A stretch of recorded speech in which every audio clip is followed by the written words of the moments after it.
Today we're diving into something that I think a lot of people feel but maybe don't talk about, the psychology of the non-fan. You know, the person who feels absolutely nothing during the Super Bowl or the World Cup? If you've ever felt like a total outsider on game day, well, this explainer is definitely for you. You know the scene, right? It's game day. You're in a room, and people are just screaming at the TV. Half the room is on top of the world, the other half is absolutely devastated. And you're just there. You feel nothing. And you're probably wondering, okay, what is wrong with me? But here's a really fascinating question. What if that total indifference isn't a flaw? What if it's actually a sign that your brain is just wired in a completely different, really unique way? Let's dig into that. Okay, so to really get why you don't care, we've actually got to start by looking at why so many other people do.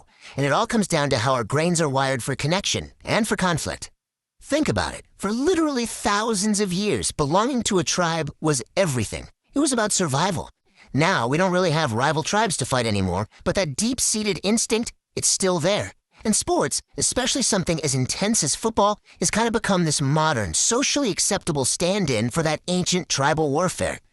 And this leads to this brilliant concept called manufactured catharsis. It's basically a psychological pressure valve. It lets people experience these incredibly intense emotions. We're talking pure joy, rage, devastation, but in a totally safe simulated world, nobody actually gets hurt. But for them, that emotional release is very, very real. So, this is where we see this huge split, right down to the brain chemistry. When a fan's team wins, their brain gets this massive hit of dopamine and testosterone. It's like they were out there on the field themselves. But the non-fan's brain, it's different. It's like it sees through the simulation. It doesn't accept those artificial rewards because it knows, deep down, that the victory isn't your victory.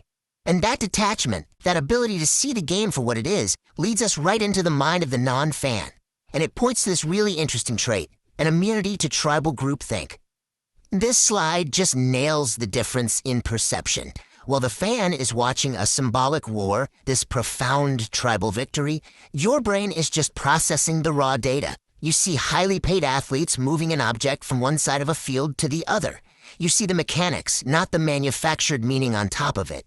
So what exactly is immunity to tribal groupthink? Well, it's basically a deep-seated psychological refusal to attach your personal ego, your sense of self-worth, to the wins and losses of a bunch of strangers. You just don't feel that personal thrill of victory because, logically, you didn't actually do anything. And this, right here, gets to the absolute heart of it. For a lot of fans, identity is something that's borrowed. It comes from the team colors, the city, that shared rivalry. But for the non-fan, your identity is something you build yourself. It comes from your own work, your art, the actual, real challenges you overcome in your own life. But wait, there's another layer to this, and this one is more biological. For some people, not liking the game isn't just about logical detachment. It's a deep physiological response. You know, if you happen to be what's called a highly sensitive person, or HSP, the entire environment of a football game can feel like a full-on assault. The constant, chaotic noise, the aggressive screaming, the violent hits on screen, and all those intense emotions in the room, your nervous system is just absorbing all of it. So that feeling you get isn't just boredom. You're not bored. You are, literally, biologically overstimulated. Your system is just completely overwhelmed by the sheer intensity of it all, and that makes it exhausting, not entertaining. And this comparison just makes it crystal clear, doesn't it?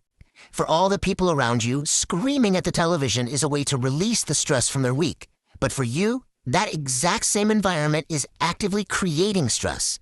Your brain interprets all that chaos and aggression as a potential threat, not as fun. Okay, so how do we wrap all this up? Well, it all leads to this final, really empowering way to think about your place in the world on game day. It's about finding peace in your own unique perspective.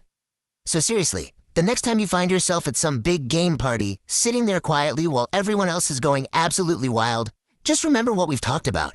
Don't feel like you're broken or there's something wrong with you. You are not an alien. Your brain is simply wired differently. It operates on a system of logic that just doesn't plug into the manufactured drama of sports. Instead, think of yourself as an observer. You're someone who sees the world on a different frequency, who processes the facts and the realities that are humming just beneath all that surface-level excitement. You don't need a simulated victory on a screen because you find your catharsis, that feeling of release and accomplishment, in real things. Maybe it's in a quiet moment with a good book, out in nature, or in the projects you're building with your own two hands. And this is the most important takeaway of all.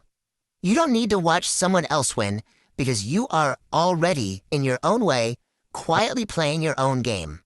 So I'll just leave you with this to think about. If any of this resonated with you, what do you do on those big game days? What does playing your own game look like for you? Thanks for tuning in.